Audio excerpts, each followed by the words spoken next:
Привет, друзья! Как дела? Как настроение? Чем занимались на протяжении всей этой недели? Пишите обязательно в комментариях, будет интересно почитать. А у меня сегодня выдался наконец-то выходной, поэтому я предлагаю, как обычно, взять в руки камеру и пойти погулять по израильскому городу, посмотреть, какой жизнью живут люди в шаббат, посмотреть на его маленькие уютные улочки, на дома, ну и на все остальное интересное, что нам попадется. Сегодня, как я уже сказал, у нас в городе шаббат. Ну, не только у нас в городе, а во всем Израиле. Поэтому люди в основном сидят дома, либо вот в таких кафешках и отдыхают. О, какой-то мысочек быстренько спрятался под машиной. Это, конечно, опасно. Лучше бы ему там не сидеть. Ну, а так, чем люди занимаются в шаббат? В основном либо молятся, либо отдыхают. О, какая прикольная машинка едет. Как я уже много раз говорил, эти машинки вообще предназначены для инвалидов. Но почему-то именно в Израиле на них часто ездят, лица без определенного места жительства, так сказать. Официальных, конечно, не существует. Но они есть. Они ездят на этих машинках и собирают пластиковые бутылки, чтобы потом их сдать за шекели. Здесь у нас строечка. Такие краны огромные. И строят. Хорошо, что, конечно, застраивается, потому что старая застройка, это просто ее невозможно смотреть. Вот, кстати, на этой стороне у нас есть какой-то старый заброшенный дом. Ну, сюда я не пойду. Ну, стройка, она и в Африке стройка, заброшка. А вот здесь уже новенькие домики. Посмотрите, как он круто выглядит. Балконы, фасады, вообще все смотрится просто супер. Ну, к слову, здесь тоже люди сидят, отдыхают в кафешечке.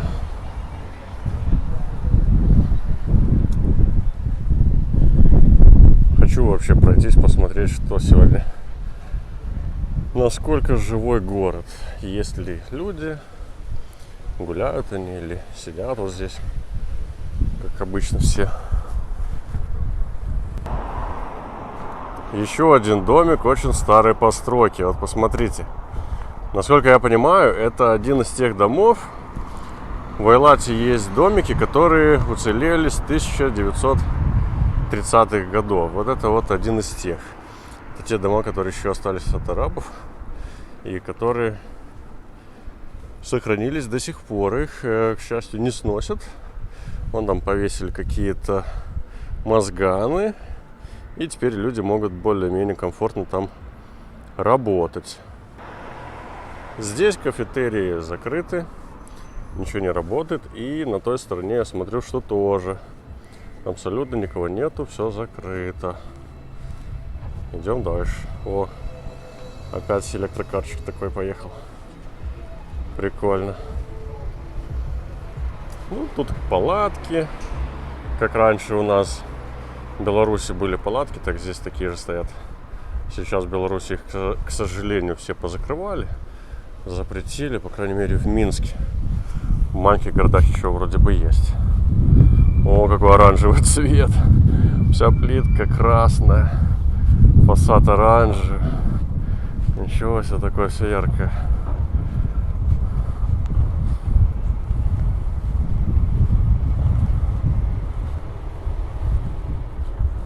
Так, здесь какие-то магазины, все какие-то убогенькие, честное слово, выглядят так себе.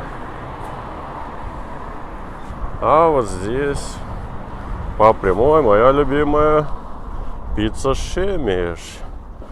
Шемеш — это солнце, получается, пицца солнца. Есть очень дешевая пицца по цене белорусской пиццы, поэтому мне нравится ее покупать. Задешево купил, покушал. А вон, кстати, на крыше солнечные бойлеры, вот эти все белые бочки, как я уже как-то рассказывал в своем коротком видео. Предназначены они для того, чтобы нагревать воду от солнца, потому что электричество в Израиле очень дорогое. Поэтому ставят такие бочки, там еще есть панели специальные, в которых вода греется и собирается в этих бочках, потом поставляется в квартиру. У каждой квартиры свой такой солнечный бойлер. Вот, к слову говоря, моя любимая пиццерия. Пицца Шемиш. На той стороне пацаны катаются на скейтах. Вообще в Израиле очень любят все брать из Соединенных Штатов. Если там что-то делается, то и здесь делают. Ого, какие красивые тортики, посмотрите. Здесь кто-то украсил себе такой вход. Калиточка. Классно. Красивое дерево.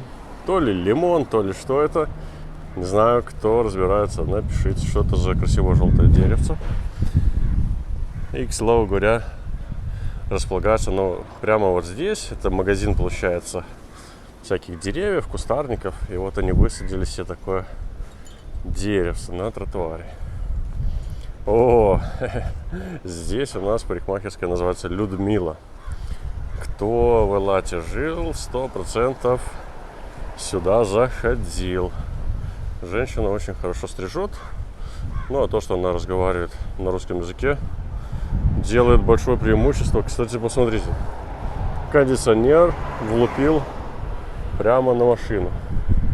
Что это за машина такая, у которой вместо обычного автомобильного кондиционера стоит кондиционер такой домашний, стационарный.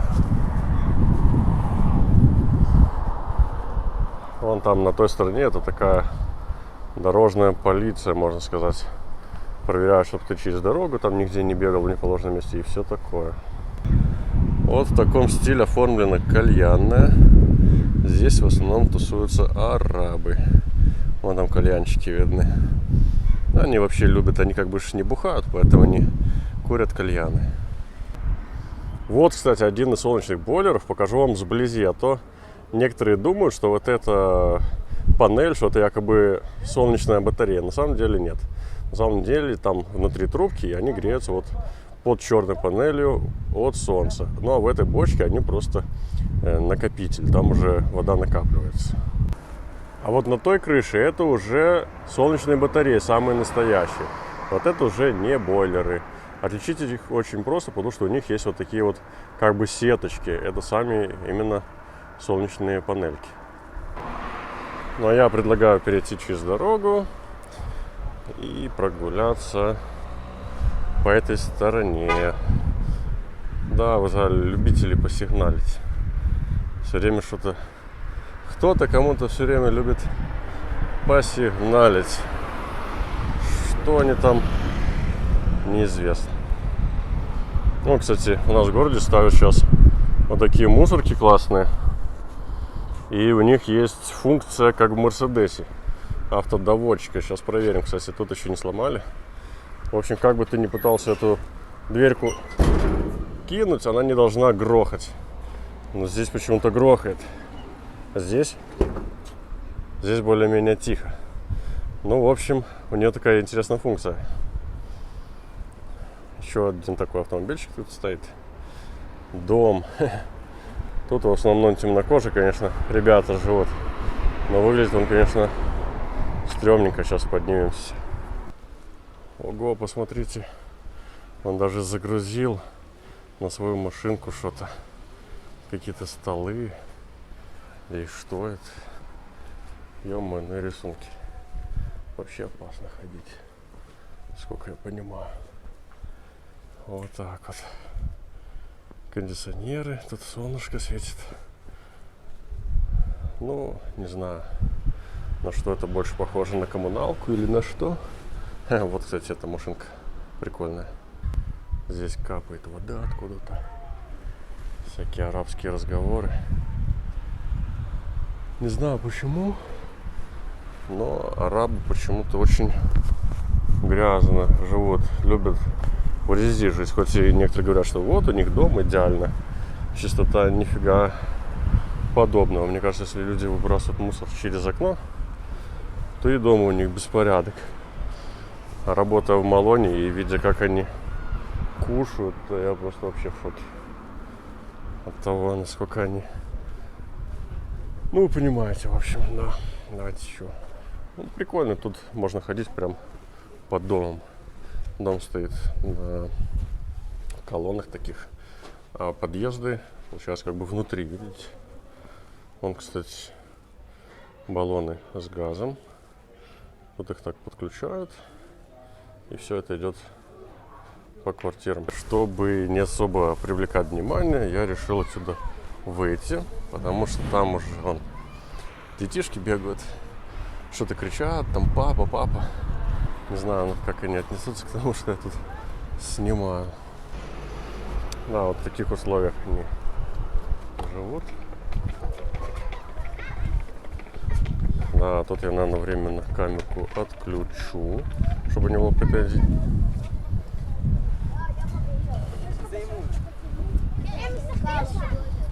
А может и не отключу. Вроде бы все нормальные. Никто никого не трогает. А там дети играют в футбольчик. Может быть, кто-то вырастет великим в будущем футболистом. Желаю, ребята, успехов. Да, Израилю нужны свои чемпионы. Если бы не сумасшедшие цены на израильскую недвижимость, то, в принципе, мне тут нравится. Там есть скамеечки, можно посидеть. Ну, конечно, в этом доме я бы жить все равно не хотел бы. Лучше какой-нибудь получше домик найти по современнее. Но все упирается в цены, потому что современный дом, он будет еще в несколько раз дороже, чем вот это вот все. И получается, что хочешь вроде бы жить, но свою недвижимость нужно копить лет 20-30. Там интересно такой в европейском стиле дом со скатной крышей. Двухскатная крыша такая черепичная. Смотрится очень даже красиво. Ну вот так вот выглядит школа израильская. По мне так очень даже неплохо. Пальмочка тут на фоне, на фасаде. И там учатся детишки. В принципе, выглядит все очень аккуратно, нормально, современно. Есть смысл, что в Израиле очень много всего частного, поэтому если какой-то жилой фонд где-то устарел, то вот его обновить, вот это вот проблема, потому что там нужно выполнять специальные программы. Интересный такой вход. Выполнять программы, давать гарантии, что людей расселишь, заселишь. В общем, это все очень сложно. Если бы это были государственные дома, допустим, то, конечно, я думаю, людей уже давно бы переселили в нормальное жилье. Ну вот видите, на остановках есть такие знаки инвалидов. И когда автобус подъезжает, то он может здесь встать, припарковаться, инвалида загрузить с этой остановочки. Здесь у нас пожарная часть. И что мне нравится, здесь сохранили первые машины, вообще первые агрегаты, при помощи которых тушили пожары раньше в Израиле. Историю тут стараются сохранять. Поэтому такие американские машины тут стоят, какие-то тушилки. Он прикольно. Похоже на автомат какой-то. Такая штука. Если кто-то работает в МЧС и вы знаете, что это, можете написать в комментариях. И сразу рядом находится скорая помощь.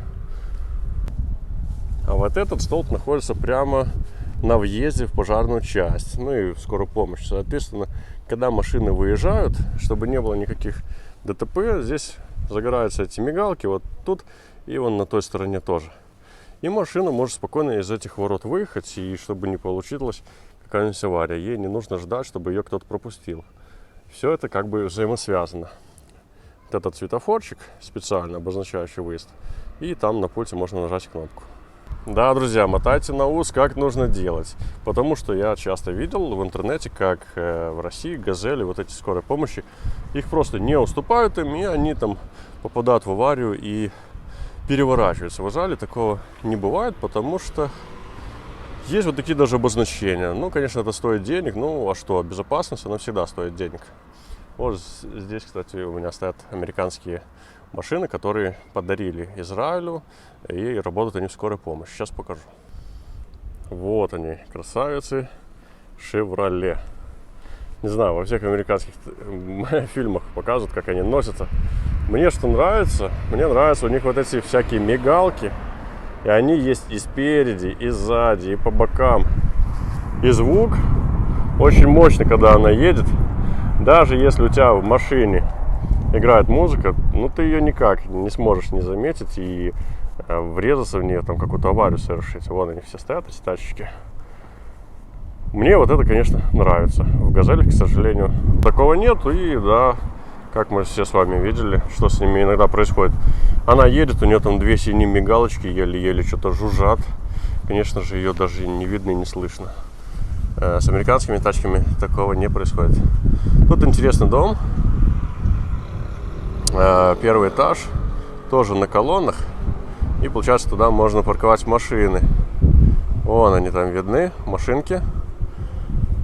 Очень необычно. А на той стороне у нас находится кампус. Это как корпус сказать, да? Университет имени Бен-Гуриона. Именно Эйладский кампус. Ну и вот вы, наверное, заметили, здесь очень мало светофоров у нас вообще. Потому что это единственный город в Израиле, в котором нету светофоров. Здесь все ездят так, по кругу, и сами решают, кто кого должен пропустить. Конечно, часто сигналят, что один думает, что нужно пропустить того, кто на круге, а другой думает того, кто въезжает на круг. Но в основном все как бы разъезжаются, проблем нет. Птица каркает, сидит он там, между проводов, и каркает, разговаривает. У них тоже свой язык есть, общение. По поводу бордюров в Израиле тоже обратите внимание, они всегда имеют расцветочку. Вот синий с голубым, точнее белый с синим, либо белый с голубым. Это как флаг Израиля, поэтому это считается хорошим сочетанием цветов. Парковка разрешена, никто тебя никуда не эвакуирует с такого места. Вот эти черно-белые, это разделительная полоса. А еще есть бело-красные, БЧБшные, бело-червоно-белые. Здесь парковаться вообще запрещено, и машины могут просто эвакуировать. Смотрите, какие у нас классные горы. Уже здесь совсем близко, сейчас дойдем.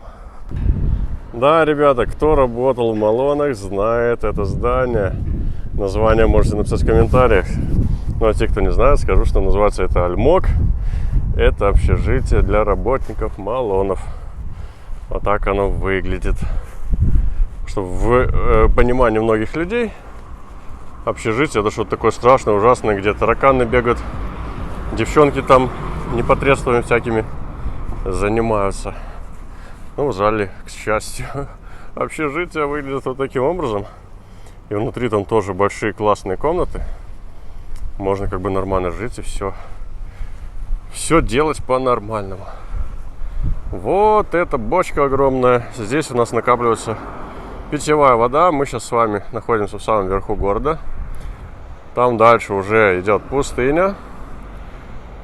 Вот это какой-то исторический объект, который сохранили после войны за независимость. Он там флаг еще есть.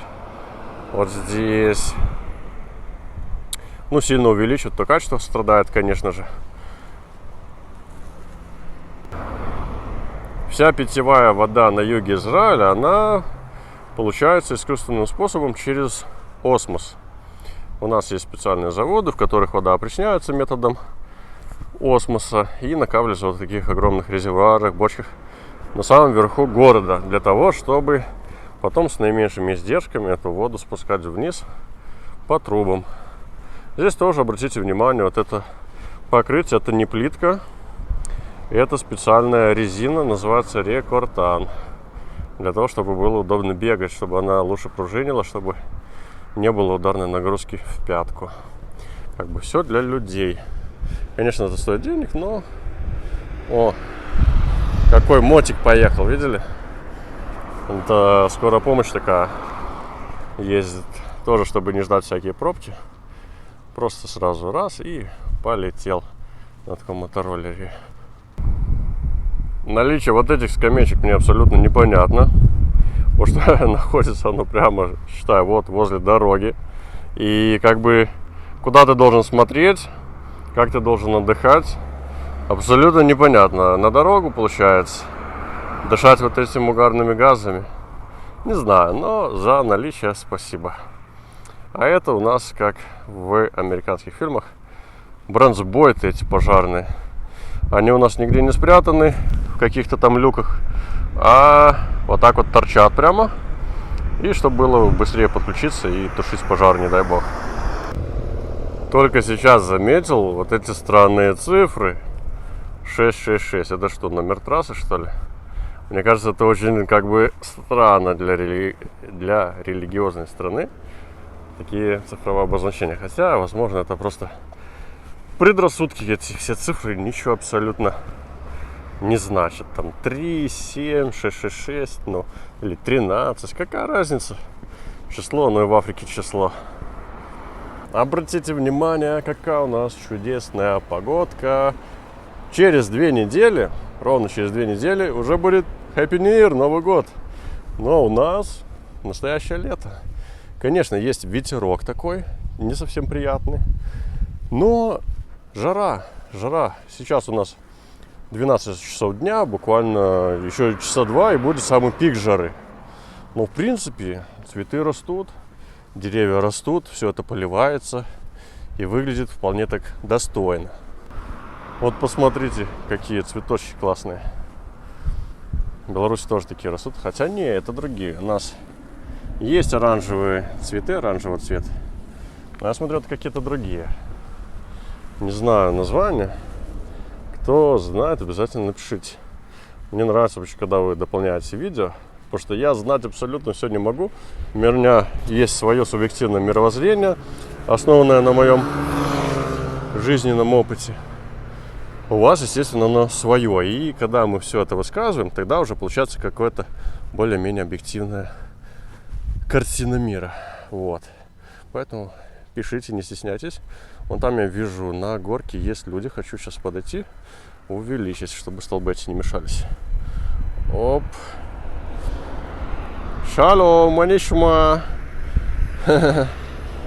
Видите? Ходят по горам, отдыхают. Ну что, я бы тоже пошел отдыхать. Но хочу походить, поснимать. А в горах, в принципе, что там снимать? Я уже как-то видео с гор выкладывал. Что-то не особо кто его даже смотрит, обидно. Поэтому я лучше похожу там, где люди живут. Я знаю, вам это нравится. Походить вместе, посмотреть, прогуляться.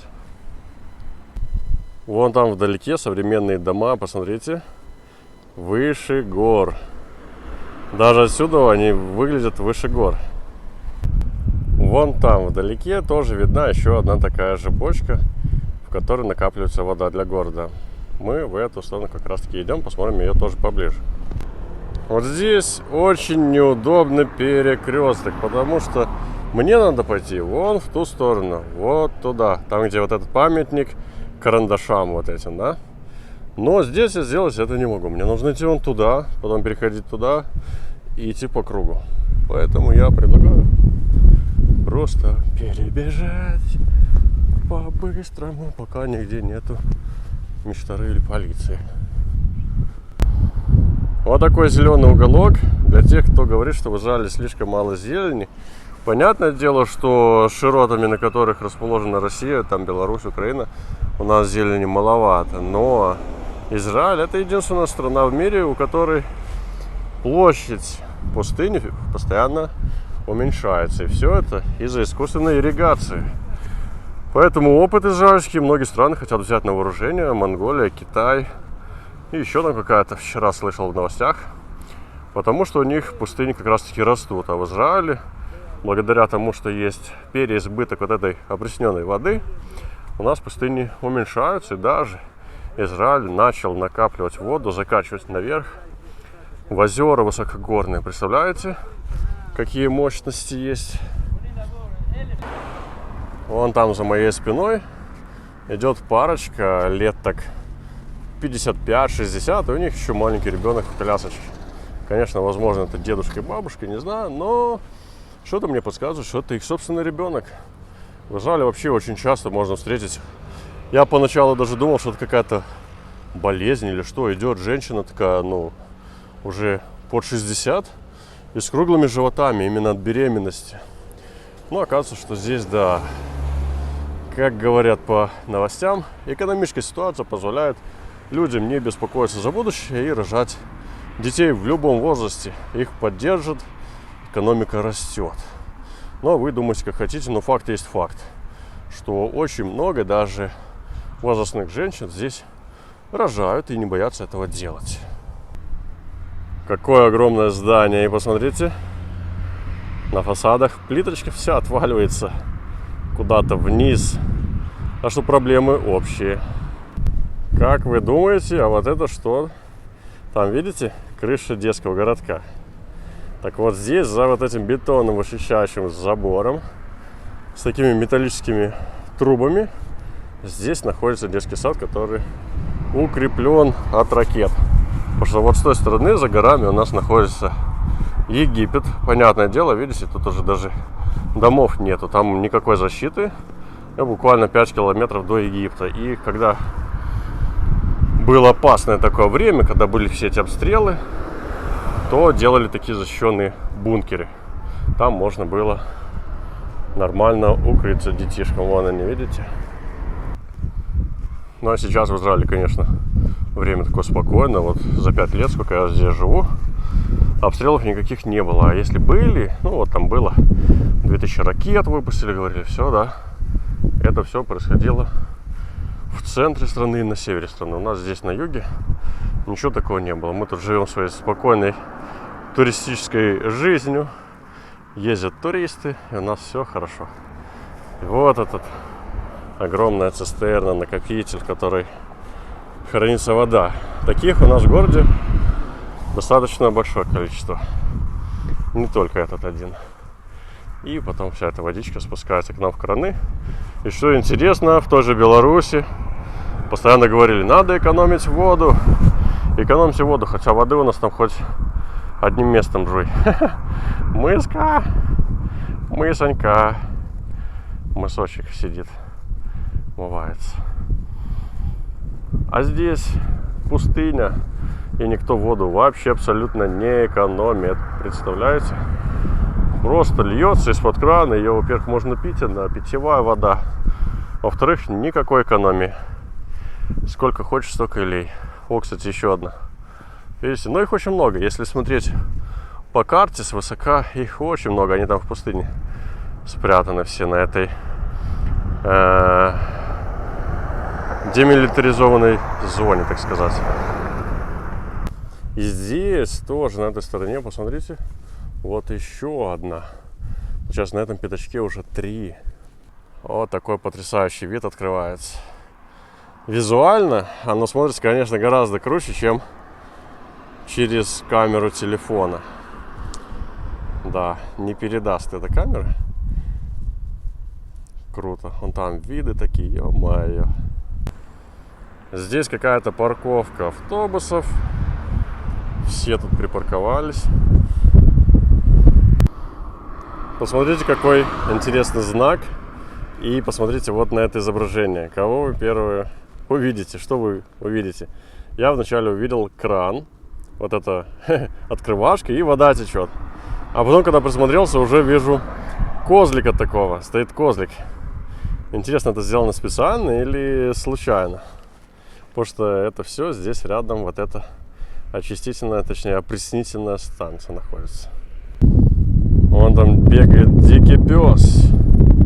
Побежал, ищет.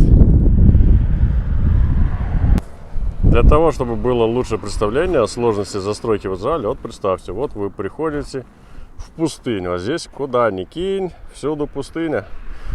И вам нужно посреди этих гор построить город, сделать дома, канализацию, водопровод, чтобы все это работало, чтобы сюда приезжали новые репатрианты, такие как Алла Пугачева, Максим Галкин, Собчак и кто там еще, целая куча народу сюда приезжает. И обычные ребята. И все это надо сделать, чтобы они приехали и здесь жили, и чтобы они не возмущались, что у нас там в России, у нас там в Киеве, у нас было все круто, а здесь, в Израиле, все какое-то неразвитое. Ну, потому что Сложно все это развивать, сложно. Здесь условия такие.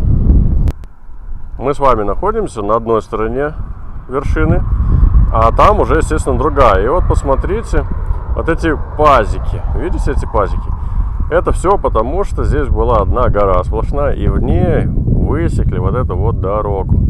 Представляете, насколько большой труд нужно было сделать, чтобы все это вот так вот выглядело, как оно выглядит сейчас. И сегодня еще ладно, сегодня есть машинизация, сегодня есть все эти краны, экскаваторы, и можно как-то все это строительство делать. Но представляете, насколько большие усилия были у тех ребят, которые сюда приехали, вот сионисты, которые приехали сюда самыми первыми. Здесь было в основном арабское население, но они сюда приехали и по своим именно моральным соображениям здесь не было никакой выгоды, потому что сегодня репатрианты чаще всего приезжают либо за паспортом, либо за высокими зарплатами. Здесь работу можно найти, да, и прямо без образования начать работать, без языка. Раньше сюда приезжали в основном идейные люди, и насколько сложно было это все выкопать вручную. Израиль и вот город Эйлат, он закладывался тоже еще в те времена. Это, конечно, можно сказать, что это молодой город, но его построили не 10 лет назад, не 20, там, и не 30 лет назад. Его начали строительство еще ручным трудом. Были, конечно, машины, самосвалы, вывозить всю эту скальную породу, но в основном все это было сделано вручную. Прикольная закономерность. Здесь одна машина, мусоровозка, там вторая. У них что тут, какой-то слет, что ли? Что они тут забыли? Что они тут все собрались? Натуральный зеленый газон. Посмотрите, как он круто смотрится. Это уже не какая-то там искусственная трава, которую тут часто расстилают в рулонах зеленая, а настоящая зеленая. Да, смотрите, классно. Там еще горы. И здесь горы. Потрясающие виды, ребята. Кто не был в Израиле, обязательно приезжайте. Хотя бы просто как туристам. Вот такой дорожный знак. И тут написано на иврите, на арабском и на английском. А где русский язык? Здесь уже столько русскоговорящих репатриантов.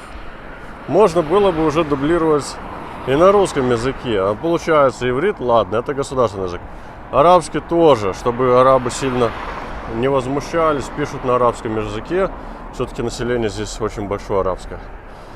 Английский что? Международный язык. Ну а русский? Нас же тут уже 30% говорят населения русскоязычного. Почему на русском языке не дублируется? Но я думаю, когда начнут писать на русском языке, то Израилю наступит капут. Потому что наши репатрианты, вот эти все русскоязычные, они, большинство из них недоброжелательных. И я-то думал, что это они мне только пишут. А потом начал смотреть другие блоги на ютубе. Оказывается, они там за все придираются. Чуть что-то девушка не то сказала, сразу чемодан, самолет, Россия пишут, или там Украина. Они всегда чем-то недовольны. Если там кто-то спрашивает, какой кофе лучше попить, где его тут взять, они тоже пишут, что да, мы в свое время приехали, ничего не было, а ты тут такая-сяка. А ну-ка возвращайся обратно к себе в Украину. В общем, недоброжелательные. Поэтому, когда русские будут тут у власти в большинстве, если такое будет, конечно, то это будет, я считаю, началом конца сегодняшнего Израиля. Все-таки менталитет у большинства наших, конечно, так себе. О, кстати, посмотрите, камеры какие стоят. Здесь какой-то клапан. И во все стороны камеры наблюдают, чтобы ничего не произошло. Какие красивые цвета. И красного цвета, и желтого, и темно-коричневого. Самых разных цветов здесь горы такие. То ли горы, то ли скалы. Как вообще это назвать? Официально это пустыня. Но пустыня такая гористая. Напишите тоже в комментариях, кто как считает, какое название можно дать этому месту. В принципе, довольно-таки современное здание. Забор. Но посмотрите, что творится за забором. на придомовой территории. Ну, все как обычно. Хлам, свалки. И не надо говорить, что они такие аккуратненькие. В Израиле, что касается грязюки, вот этой хлама, его тут предостаточно. Кинут, и оно будет валяться, не знаю, десятилетиями. Пока новый репатриант, который приедет поработать, все это не приберет. О, кстати, красивая панорама. Очень неплохо. Там какой-то дом, дворики. Я думаю, мы даже здесь, может быть, и прогуляемся. Ну вот такая локация. С одной стороны город. Это типа кольцевая дорога такая маленькая. А с той стороны уже Египет и пустыня, эти горы. В принципе, вот так вот выглядит город на юге Израиля. Здесь стоят датчики скорости. Если машина будет ехать, там впереди есть специальный такой светофор, или как назвать, табло, на котором будет высвечиваться скорость. Вот, кстати, сейчас машина будет ехать у меня за спиной. Сейчас посмотрим, загорится или нет, ребята. Опа, есть. И что у него там за скорость? 54 километра. А надо ехать до 50. Видели, оно зеленым загорелось, если ты едешь с нормальной скоростью. Вот эта зона. Здесь знаки, которые ограничивают скорость движения в 50 км в час. И там уже находится это табло. Кстати, собака. Ха, видели, в окне торчала. Ой, хочу еще и тут показать, смотрите. Luna Trips. Интересная такая маленькая яхточка. Да, и вот оно мигает, показывает скорость. Две машины проехали, она помигала, показала. Ну, не буду на этом останавливаться, ребята. Просто показываю вам современные технологии. Как можно улучшать безопасность благодаря IT-технологиям. Какой же этот дворик классный. Такой тихий, спокойный, зелененький. Там вон скамеечки стоят. Вообще класс. Я бы здесь жил, мне тут даже нравится. Друзья, только в Израиле может быть такой вид. Моторная лодка находится на краю пустыни. Обычно лодки любят плавать там, где есть вода. А здесь в пустыне что-то тут забыла, наверное, поэтому тебя и продают. Собственно, вот телефон, если кто-то хочет ее купить, милости просим. Прошел буквально метров 10-20, и тут еще одна лодка. Да что это за приколы такие? Пустыня с лодками. О, классно. Спортивная площадка, вон там человек спортом занимается. Да, когда-то я тоже сюда приходил, но сейчас живу далеко от этого места. Но вообще оно мне нравится, конечно. Здесь более-менее такие современные дома уже, многоэтажные, в отличие от тех трущоб, которые я как-то вам показывал. Здесь все такое более-менее красивенько. Кстати, здесь тоже находится недалеко, называется Канада Парк. Сейчас мы туда подойдем. О, кстати, бабуля какая-то. Возможно, даже мой подписчик. Потому что я по статистике вижу, что у меня больше половины подписчиков это женщины после 55 лет. Поэтому вполне вероятно, что она смотрит этот канал. Вот там видите надпись Canada Gardens. Такие красивые деревья. Уже 5 лет живут здесь, и они постоянно здесь растут. Очень красиво. Кстати, для любителей собак, для тех, кто с собачками гуляет, для того, чтобы люди не оставляли за ними дерьмецо, есть вот такие вот штуки. И тут всегда есть бесплатные пакеты, видите? Всегда есть. И потом можно сюда их вот в урну выкинуть, как бы, ну, сами смотрите, ну, все сделано для людей. Тебе не нужно с дома брать пакет или выйти там без пакета, такой, блин, забыл пакет, и потом думаю, как это дерьмецо убрать, хотя я смотрю, это не помогает. Одна куча, там вон на асфальте кучка, блин, еще.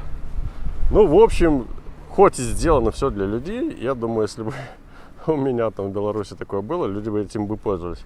Но, возможно, было бы как и здесь. Вроде все сделали, а людям пофигу, они все равно за своими собачками, за своими питомцами не убираются. Не знаю. Это такой, знаете, это мыслительный эксперимент, умственный эксперимент. Возможно, было бы как здесь, а возможно, было бы лучше. Но факт есть факт, что государство позаботилось и поставило эти бесплатные пакеты мусорные. Ну, вот так вот выглядят фасады уже современных домов. Естественно, они смотрятся нормально. Вон, кстати, еще одна площадка, еще одна такая собачница.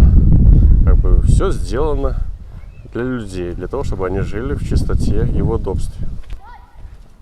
Ну, дети ходят, гуляют, сегодня шаббат. Школы нет, поэтому можно отдыхать. И, кстати, слышали, русская речь. Ну, наши детишки, их сразу видно, они такие более чистенькие, чистоплотненькие. Лучше выглядят. Так, это, насколько я понимаю, это детский сад. Там какой-то есть объявление, обязательно флаг, чтобы дети сразу росли патриотами с самого детства. Потому что если вы их не будете так воспитывать, то будут всякие митинги. Ну, все, собственно говоря, как в России, да? Да и в Беларуси в последнее время тоже так происходит. Надо всегда заниматься вот этой патриотической воспитанием молодежи. А то займутся другие. Вон кошачок какой хорошенький. Мысонька. Мордочка такая. Мысочек. Мыска. Красавчик. Кс-кс. Ой, какой хороший. Ребята, ставим лайки. Ставим лайки этому котику. Он у нас молодец. А мы пойдем дальше. Вот, посмотрите, обычный двор. Такой дворик. Уютно, тихий. И вот здесь находится бомбоубежище. На всякий пожарный. Хотя в Элате, как я уже говорил, здесь, слава богу, обстрелов никаких не бывает. Еще один мысочек ходит. Мыска. Баскетбольное кольцо. Дошел я, короче, до этого места и понял, что, блин, там же еще целое такое поле пустынное. Значит, я пошел не через ту сторону. Блин, уже забыл дорогу, придется возвращаться. Хотя не. Давайте все-таки пройдем. Здесь такая интересная дорога. Когда мы еще здесь с вами побываем? Только работа, блин, а вода. Чик-чак, яла. Интересно, кстати, тоже ё-моё. Видите, как красиво выглядит слева и с правой стороны. Такой дом, интересно. Очень необычно. Тоже флаг. Да. Красота. Ну, а здесь у нас, собственно говоря, каньон, этот пустынька такая. Блин, мне надо через него пройти. А пройти можно только вон через ту дорогу. Ну, значит, пойдем сюда. Ой-ё, кстати говоря, я не пожалел, что сюда вышел. Какие виды я вам показываю. Красотища. Классный. Вот такой старый Volkswagen Жук. Тоже круто выглядит. Представляете, его везли сюда, перли, блин, из Германии. Хотя, кстати, может, это и не Жук, нифига. Кто у нас разбирается в тачках? Мне кажется, это вообще Citroën. Какой-то французский Citroën, похожий на Volkswagen. Так, со всех сторон обойду, ребят. Кто знает, напишите. Не, Volkswagen. Только это не Жук, походу. Тут даже модель написана. В общем, если меня смотрят любители автомобилей, обязательно напишите, что это за машина. Там что-то И было, Ай написано.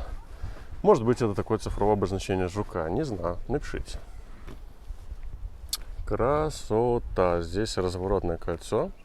Дальше проезда машинам уже нету. Навесики есть, хотя они слабо помогают от солнца, я так понимаю.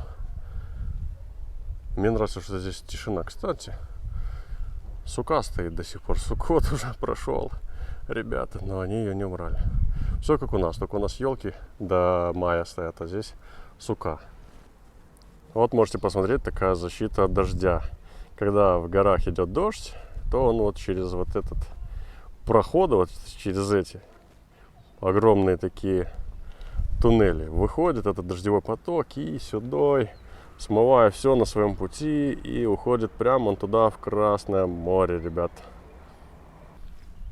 Красиво, камни лежат огромные, скамеечка, чтобы посидеть. Еще одно желтое дерево такое. Я не знаю, смотрится вообще на фоне этого синего неба очень красиво. Название не знаю, уже несколько раз просил написать в комментариях. Надо будет посмотреть. Возможно, кто-то и отписался. Мне кажется, что это лимон, но возможно и нет. Не знаю. О, малые бегают по ущелью. Я думаю, если бы я был малым сейчас, тоже бы бегал, потому что это так классно. Такие пейзажи открываются. Делать ничего не надо. На работу ходят родители, а ты только отдыхай, бегай там с мячом играй или вот так вот по таким местам и наслаждайся жизнью, пока не пошел на работу. Но видите, потихонечку город уже вылазит и на ту сторону Кольцевой, там где пустыня. Вон уже сделали спортивную площадку. И я так понимаю, что возможно когда-нибудь начнется строительство домов. Такие классные здесь скульптуры интересные. И скамеечки из такого бетона. Бетон здесь полированный. Очень такой не шершавый, гладенький. Очень интересно. Вообще на мыло похоже какое-то. В общем, на ощупь очень прикольно. Вот эта хрень, когда ездит, так уже громко шумит. Это машинка, чтобы ездить по пустыням. Тарахтит постоянно, будет всех, потому что они любители еще и ночью с фонариками поездить. Красивые виды тоже. И вот парень малой любуется. Я помню, в детстве тоже ходил. Мне нравилось наблюдать цветы. Вообще там насекомые еще. Ну, очень красиво. Здесь красивое такое детство.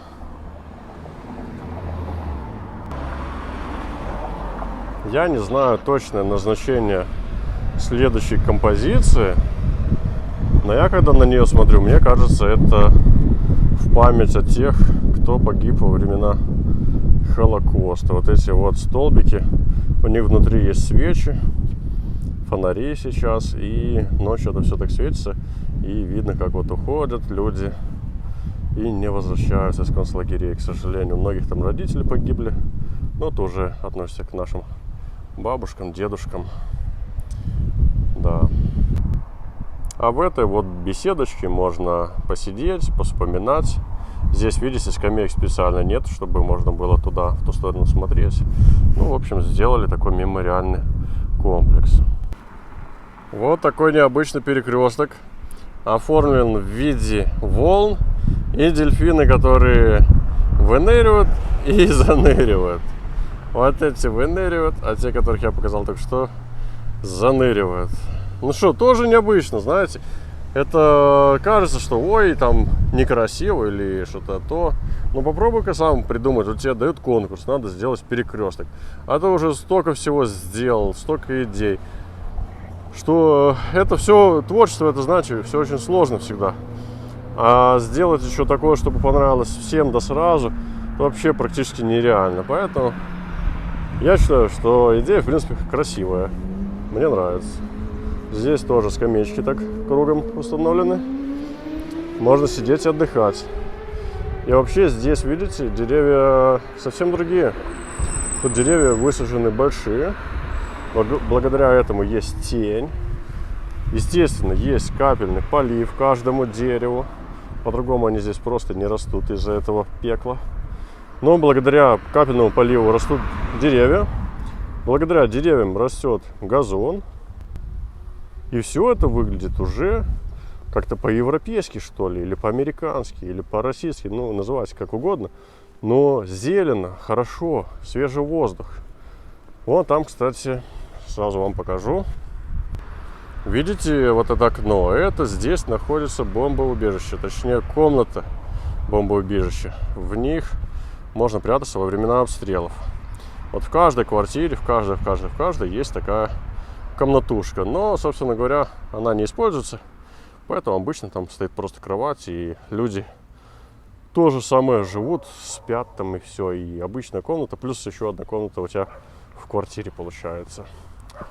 Я сейчас иду просто в Бет Израиль. Это тоже такое общежитие для работников сферы вот этой Малонов, да, тех, кто работает в отелях. Поэтому я хочу туда прогуляться и заодно, кстати, сниму этот Бет Израиль. Возможно, у кого-то будет ностальгия.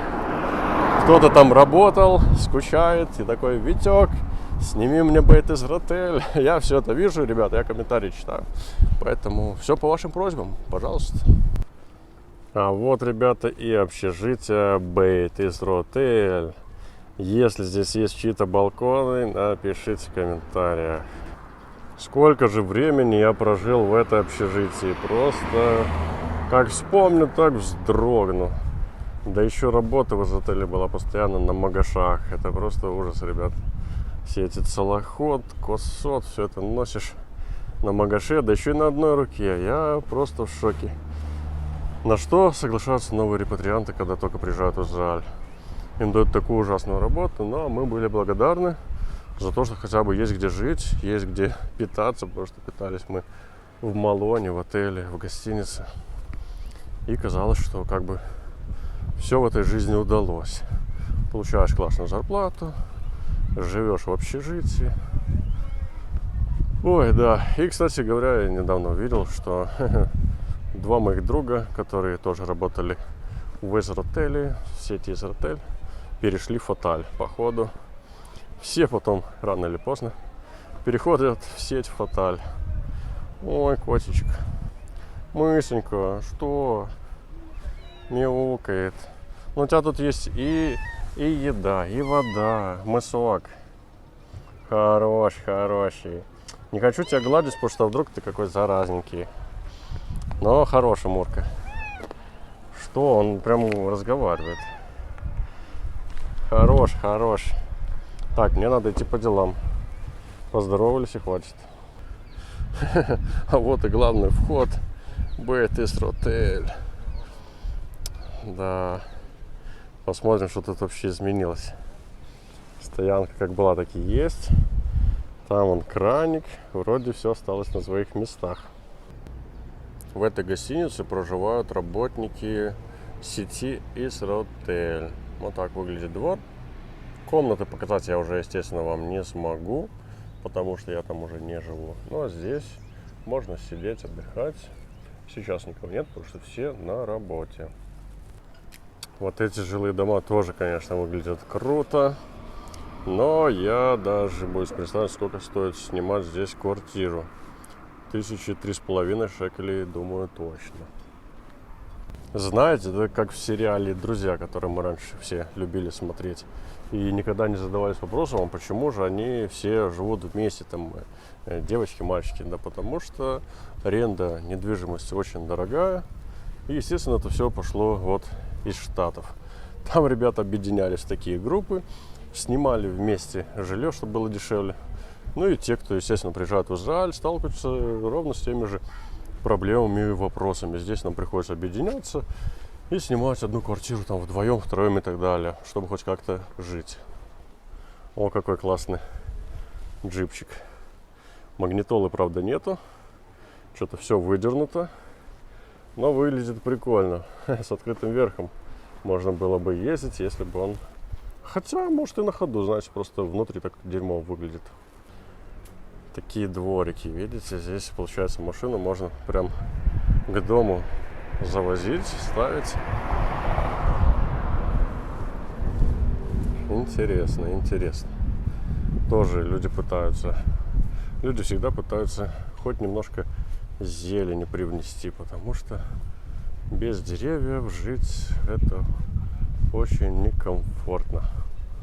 О, старый джип, как у Эйс Вентуры, помните? Джим Керри ездил, спасатель животных. Вот на таком же джипе. Да, это Английский джип Land Rover. Еще, наверное, со времен британского мандата он здесь стоит. Скамеечки под открытым солнцем. Жалко, что нету навес. Так бы здесь можно было бы очень комфортненько сидеть. Ну, а вечером нормально, когда солнца нет. Вот такие дома здесь открываются. Вид на такие дома. Красивые здесь 4 штуки. Даже 5. Вон там 5-й дом такой же. Но цены, конечно, заоблачные. Друзья, напишите в комментариях, кому в Израиле жить хорошо. Новому репатрианту, тому, кто здесь родился, репатрианту из Америки, из Европы. Вообще, кому интересно. Классно, да? Балконы, необычная архитектура. Здесь пальмочки такие, все зелененькое, синенькое. Красота. На входе в дом такой интересный кувшин. Интересно, если его потереть, джин оттуда вылезет или нет, который должен исполнить любые 3 желания. Вообще, многие говорят, что желания, которые загадываются именно здесь, в Израиле, на Святой Земле, ну, кто-то говорит, что надо как можно ближе к стене плача. Другие говорят, что это без разницы, можно хоть в пустыне загадать. Такие желания сбываются с большей вероятностью и практически всегда. 99%, что они сбываются. Поэтому прямо сейчас можете загадывать все, что душе угодно. По идее, это должно сбыться. Вот этого жилого комплекса здесь раньше, еще 5 лет назад, просто не было.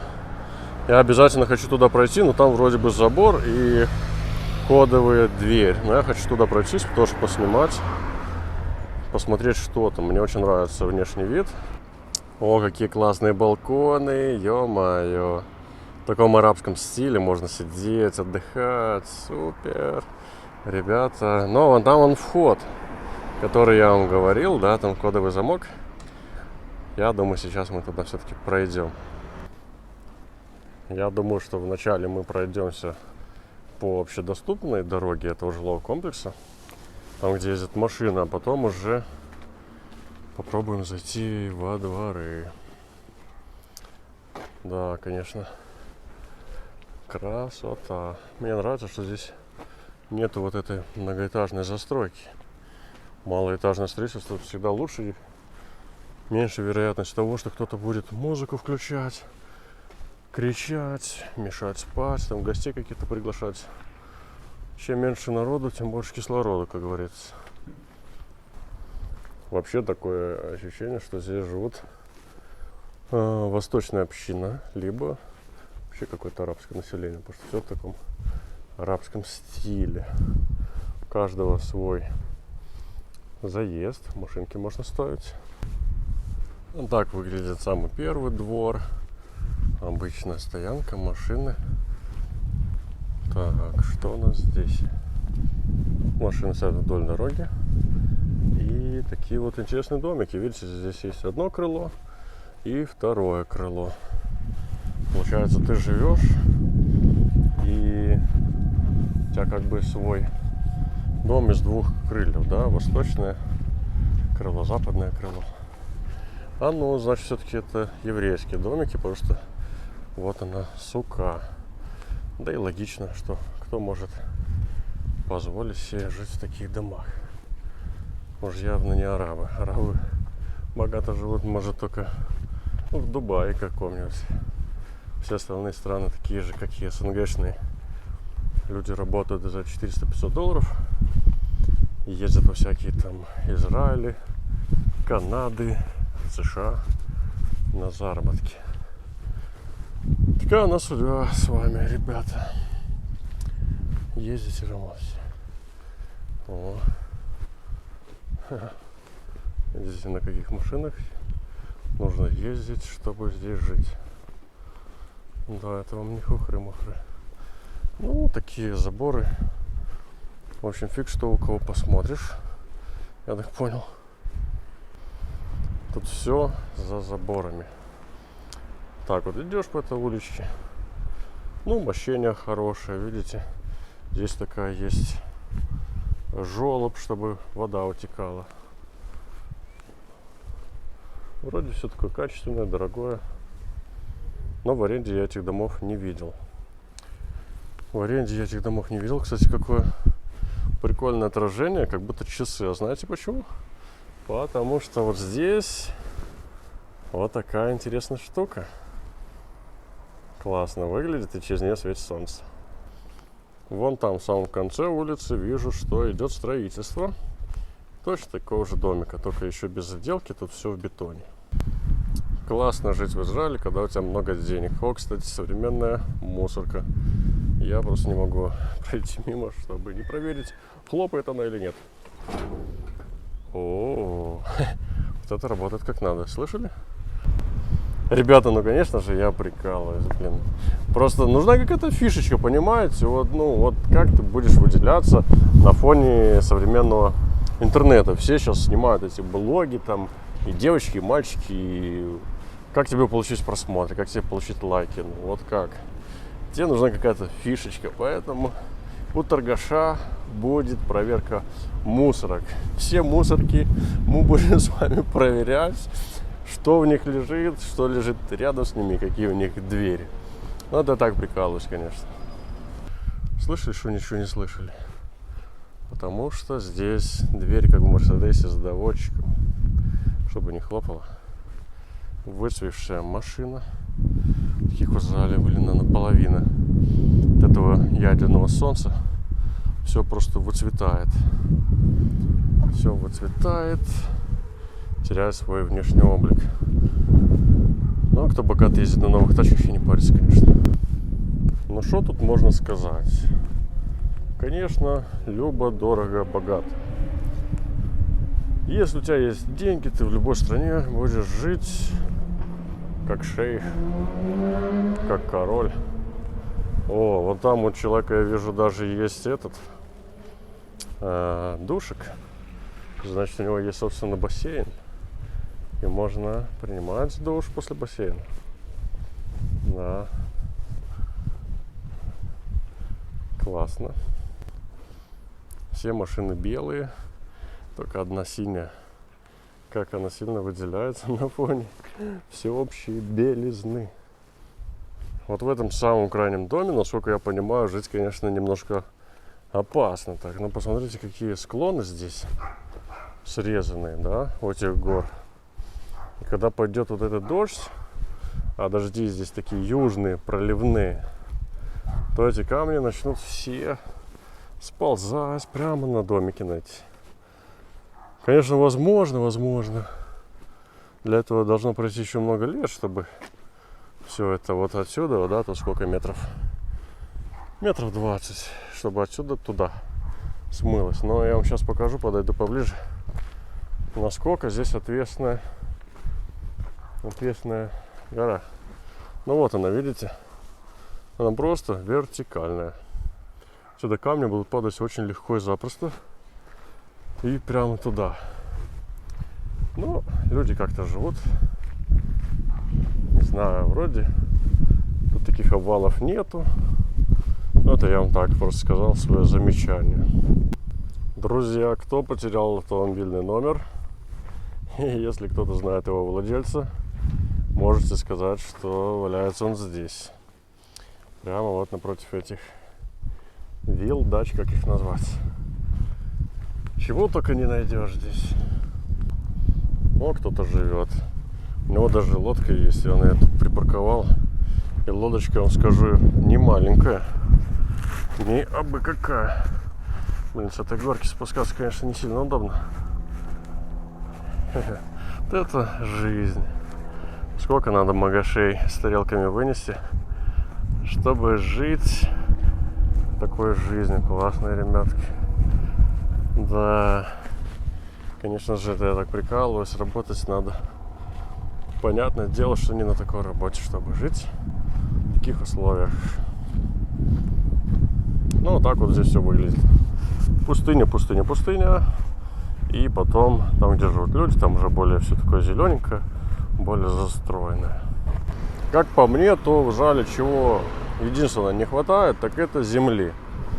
Как хотелось бы, чтобы жить, как в той же, допустим, в Беларуси, когда у тебя есть квартира и есть дача, куда ты можешь выехать, там, сделать шашлыки, и вот чтобы не было это все вот так вот в притырку, когда один с другим там нос к носу живет. А земли здесь не хватает, и она поэтому очень дорогая. Плюс постоянно все сюда хотят переехать и завышают вот эти цены. Возможно, есть такое понятие, как критическая масса. Когда Израиль наберет критическую массу населения, когда уже будет целесообразно расширяться, Израиль снова начнет свое расширение, экспансию на восточные земли, туда, где сейчас Иордания. И там уже начнет строительство. Земля там, конечно, хорошая, там больше зелени, больше дождей. Возможно, тогда будет лучше. Но это будет снова что? Это будут снова войны. Никто как бы воевать не хочет. Ни своими руками, ни руками своих детей, внуков, которые здесь родятся. Поэтому это еще будет не скоро. Но то, что это случится, это практически наверняка, потому что такие ходят слухи, что Израиль будет постоянно расширяться. Там есть даже план, каким должен быть Израиль именно с религиозной точки зрения. Единственное, что нужно, чтобы защищать землю, ее ж мало просто захватить. Израиль уже как бы имел большие территории, но не смог их удержать, и поэтому их просто раздал обратно арабам, хотя как бы люди свои собственные погибли. Ну, жертвы, получается, как бы напрасные были. Но это показывает лишь то, что землю нужно не только захватить, но еще и уметь удержать. Поэтому когда-нибудь, конечно, расширение обязательно будет, но для этого должна быть большая объективная причина, что людям негде жить, людей очень много.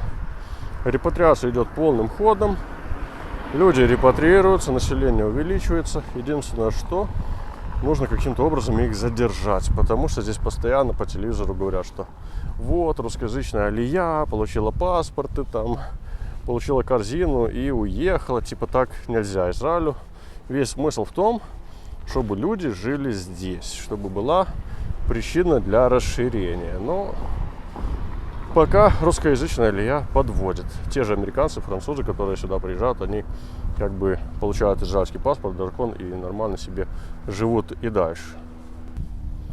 Возможно, это все связано с тем, что в той же Франции люди тоже живут в таких условиях, что не позавидуешь, знаете. Даже американцы, те, кто приезжают сюда, репатриируются, они радуются тому, что здесь стиральные машины есть в квартирах. Ну, а мы с вами, которые приезжаем из стран СНГ, для нас в квартире иметь собственную стиральную машину, это также понятно, да, также нормально, как и, не знаю, унитаз иметь тоже в квартире, а не на улице.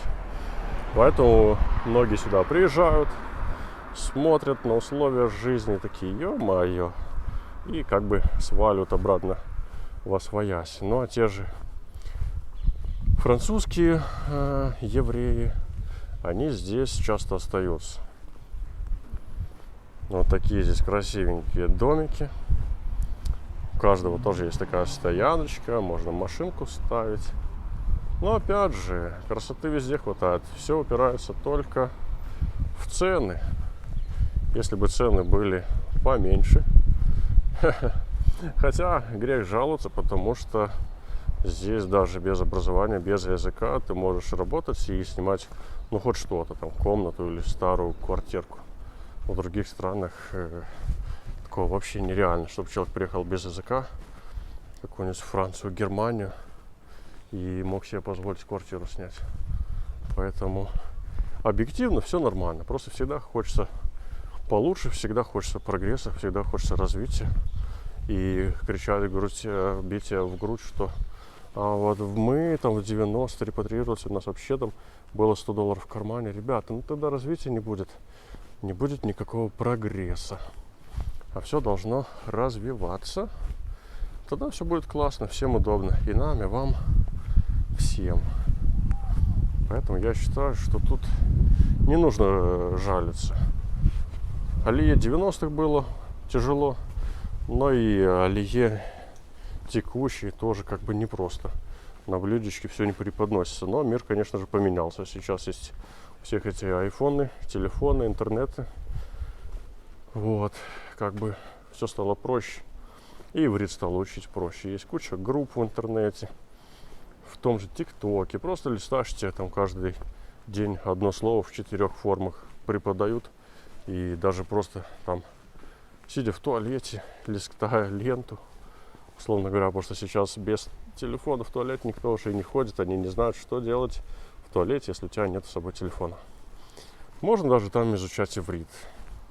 А если у тебя времени еще побольше, то вообще его можно учить запросто и тогда что-то добиваться. Единственное, что Израиль это все-таки такая локальная страна, тебе иврит больше как бы нигде не понадобится, кроме как Израиль. Ни в Европе, ни в США, нигде.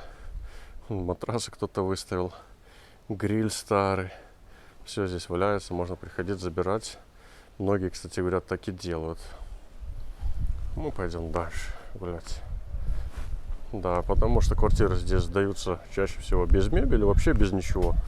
Заезжаешь в квартиру, и там абсолютно ничего нету.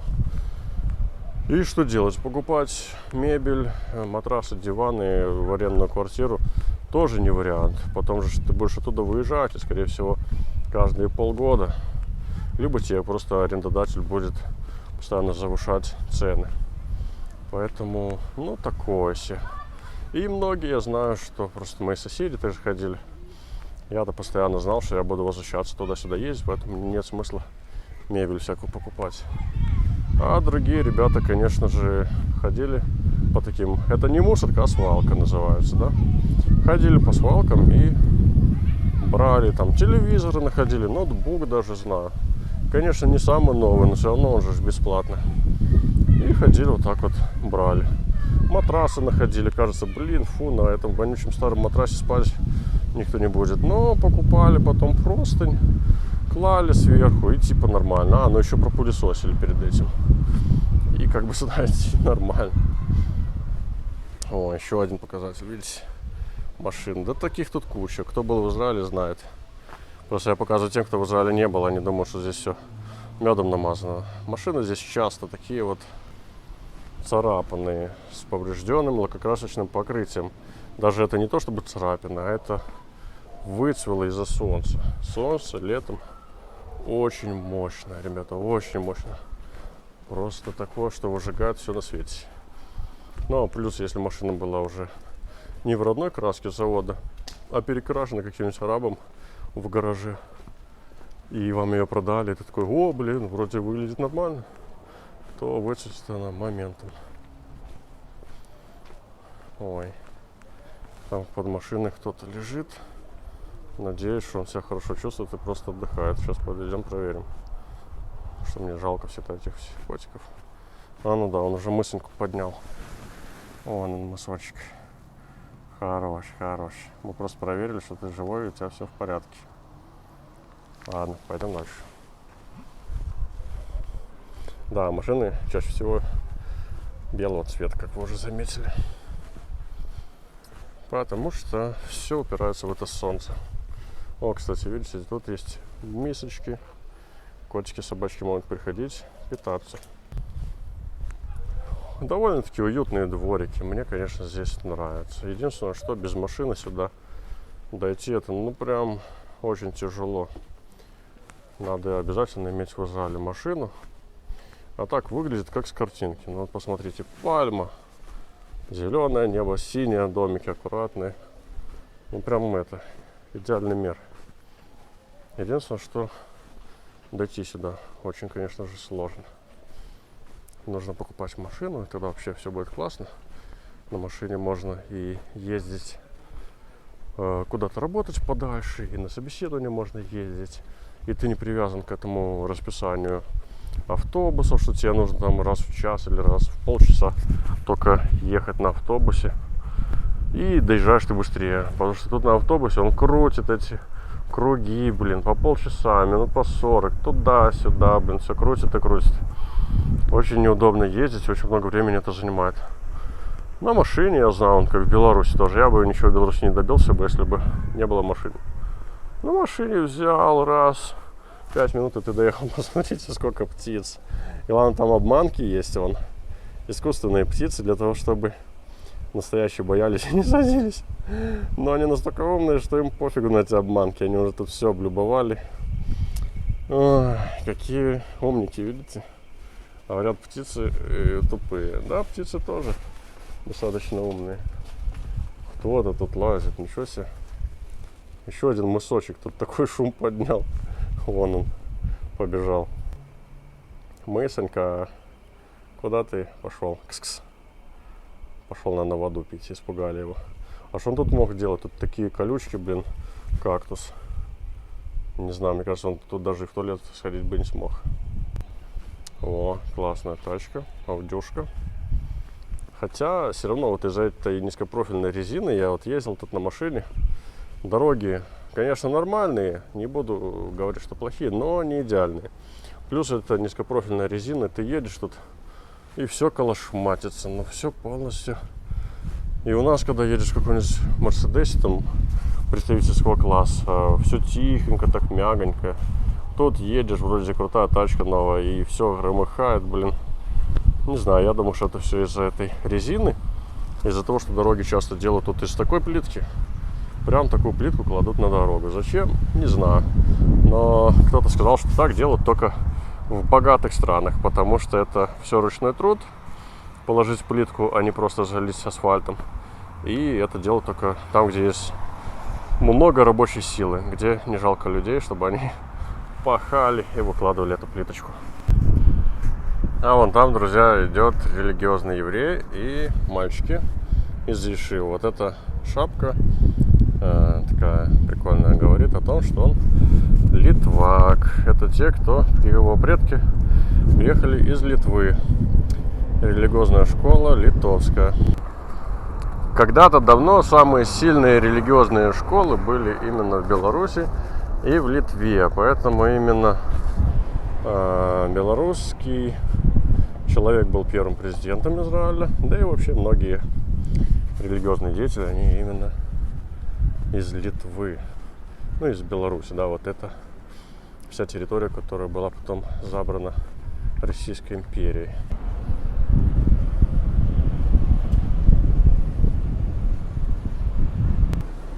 Я не хочу в шаббат камеры тыкать религиозным людям, поэтому я зашел сюда повыше, сделал вид, что снимаю сам себя. Ну, а вы посмотрите, можете посмотреть, как они выглядят. И... ну, обычные ребятишки. Обычные ребятишки и религиозный мужчина. Еще один мысочек сидит возле мусорки, скучает. Какая мысонька красивая. Ой-ой-ой. Хорош, хорош. Молодец. Еще один мысок. Убегает. Мысонька. Наш не такой, как они, тебя не буду трогать. Не бойся. Видите, в этом доме окна сделаны как в машине, затонированы. Это такая защита от солнца, соответственно. Срочно выдайте патриоту новый флаг. Что он уже поистрепался, как будто, блин, все войны перевидал. Ну как так можно, весь дырявый. Золотая осень по-израильски. Кругом листики раскиданы, сухие, желтые. Кто-то сушит белье прямо на улице. Ну а что, погода позволяет, можно пока этим и воспользоваться. Вот оно, доказательство, наконец-то. Видите, здесь часто выбрасывают телеки. Ну, это телек в каком-то дерьмовом состоянии, конечно. Но часто встречаются вообще. Их кладут в коробки из-под нового. Все покупают новое. И вот даже принтер есть. МФУ, многофункциональное устройство. Казалось бы, такой двор. Тут он какие-то старые диваны. Все такое, блин, засранное, непонятное. Какое-то. А вон там через дорогу находится вертолет. А где он? Что-то я его не могу поймать на камеру. Вот он, вертолет скорой помощи. Если что, доставят куда положено. Вон он, вертолет. Так он выглядит сблизи.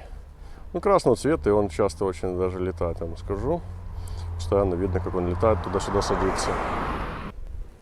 Шел я такой, хотел вам показать домики. А тут еще один мысочек. Еще один мысочек, который не любит, когда к нему близко подходят. Ну, это правильно, конечно, надо себя беречь, потому что никогда не знаешь, какой человек где не закажется. Большинство хороших, но случаются плохие, знаете, это как ложка дерьма или чего там, ложка дегтя в бочке с медом. Так говорят, да? Вроде все классно, а потом какая-нибудь ска, не буду говорить полностью, попадется. все в жизни испортит. Ты уже думаешь, ё-моё, что я сюда приехал вообще? Что я тут забыл? А потом попадется другой человек в министерстве, тебе помог, все сделал, ты такой думаешь, ё-моё, да Израиль вообще идеальная страна, как я его люблю, как я тут хочу жить, и все получается, документы все подписали, и все супер. Поэтому мнение человека, оно всегда субъективно и зависит от многих факторов, от внешних. Общаешься с хорошими людьми, попадают все по жизни хорошие люди, и вроде все классно. Попадется какой-нибудь негодяй, и все в жизни кажется, что якобы плохо, хотя на самом деле ничего как бы и не поменялось.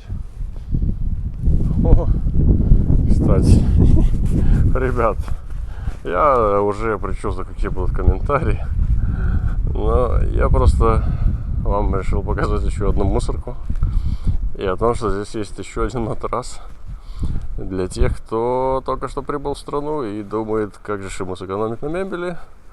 Вот, можете подходить в этот район и взять этот матрас.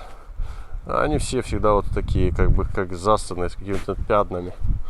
Но ничего, ребята как бы берут, пылесосят, накидывают новую наволочку и нормально живут, пока не купят свое новое, а потом свое старое, вот такое все убитое, тоже выставляют на свалочку, на мусорку. Дождей нету, поэтому оно и не портится. Оно тут неделю может стоять, если никто не заберет. Но я знаю, что заберут. Либо уборщики приберут, либо все-таки масята, новые репатрианты прибегут и тут все это похватают. И тот телек разбитый схватят, да еще разберут, посмотрят, что внутри, может его можно починить, если он не работает, и все такое. О, кстати, ой-ой-ой, сейчас, а то пропущу, знаете, когда камера выключена, то все есть. Вон, бутылки пластиковые бомж повез на этой машинке. Блин, не видно, а вот видно. Чтобы не говорили потом, что да ты все выдумываешь, блин. На этих машинках ездят обычные люди. В большинстве случаев, конечно, обычные люди. Но что интересно, меня удивило, это когда я только первый раз приехал в Израиль, что здесь бомжи ездят на электрокарах.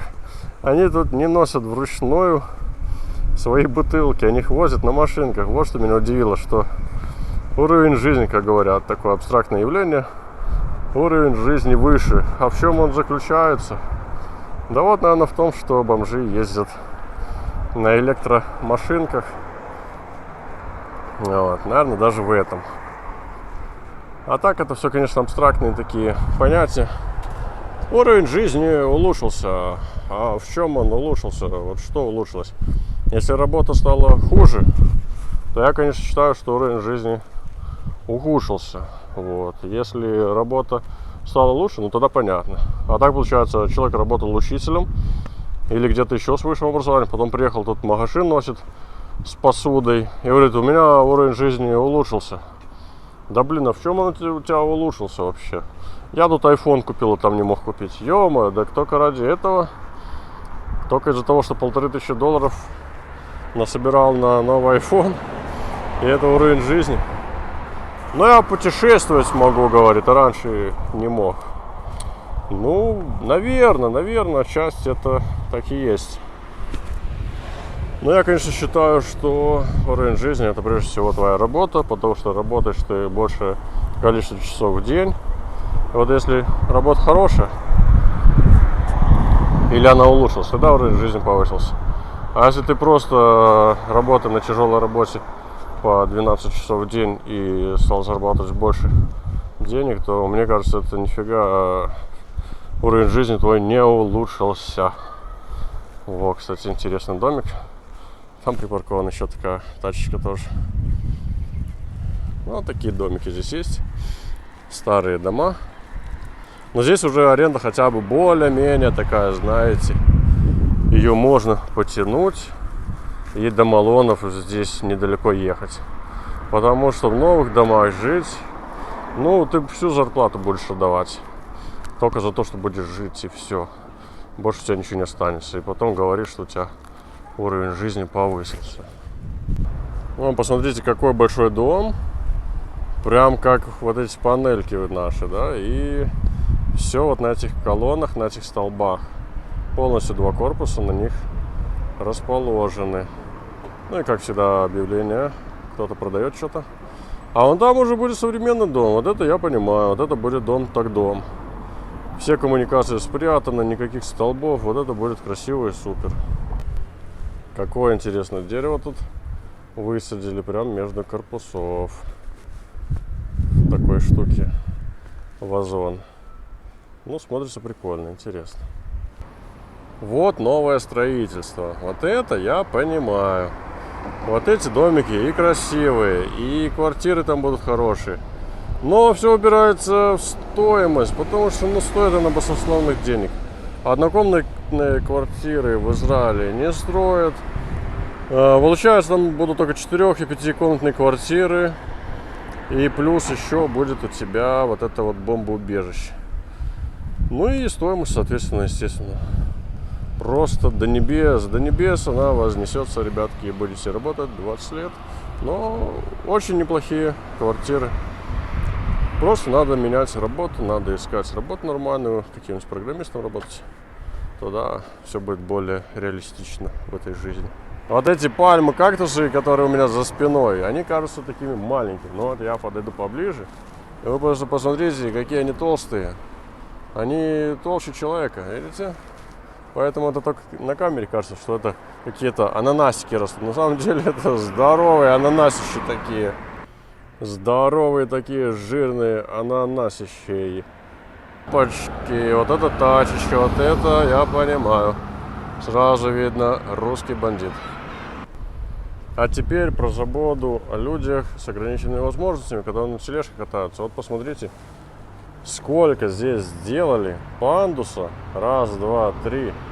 Только для того, чтобы человек на коляске смог заехать вот в это здание. Как это оценить, если не забота об инвалидах?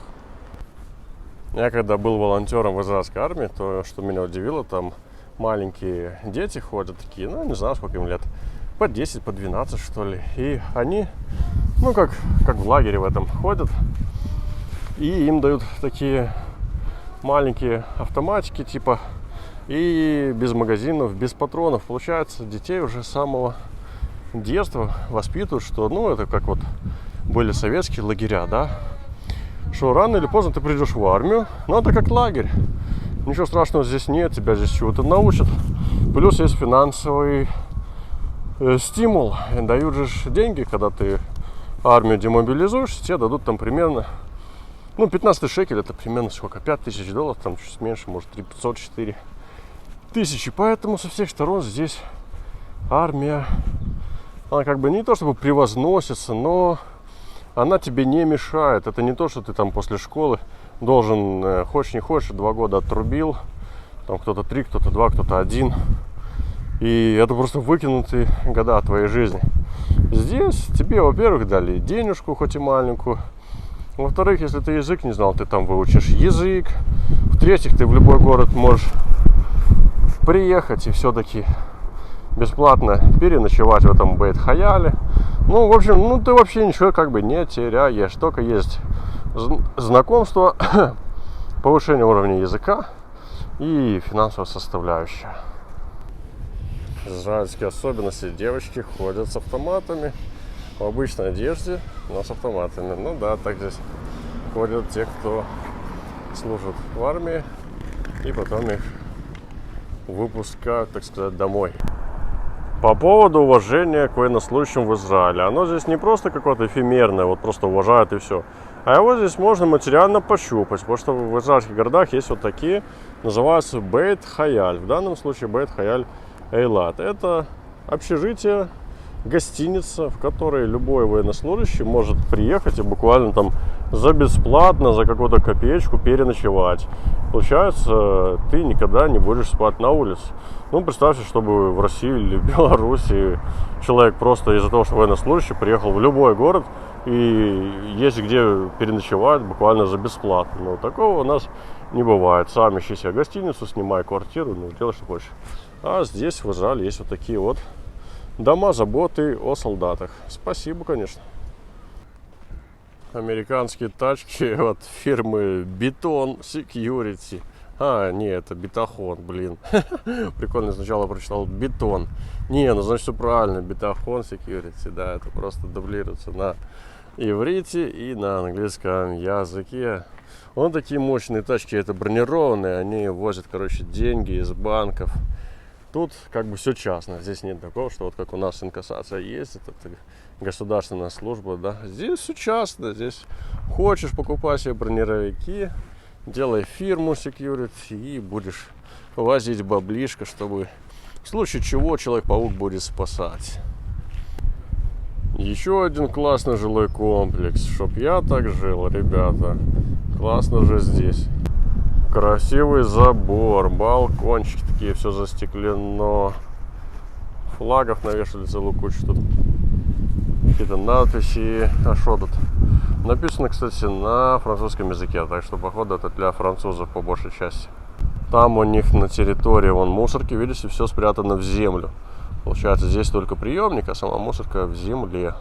Забор такой интересный. Ну вот, так живут французские евреи, которые сюда приезжают. Они как бы огородились от всех, сделали свой собственный жилой комплекс. О, вон там вон есть стульчики, можно отдыхать, садиться. Ну что, классно. Свой собственный бассейн, ну прямо как у Собчачки, там, где она снимала квартиру, в том доме, тоже есть бассейн. Все классно оформлено. Ну, блин, ну когда у тебя есть деньги, тебе жить везде хорошо. Вон, декабрь месяц, тут лежаки, балкончик, фонтанчики. Отдыхай себе, наслаждайся жизнью. Вообще замечательно. Чем плохо? Ну и везде одинаковый застройщик. Йоси Аврагами, это застройщик Израиля. Он тут все застраивает. Мусорки опять, приемнички. Кто-то бухал уже ночью. Ну ё-моё, ребятки. Ну вот так это все выглядит. Вот так вот красиво.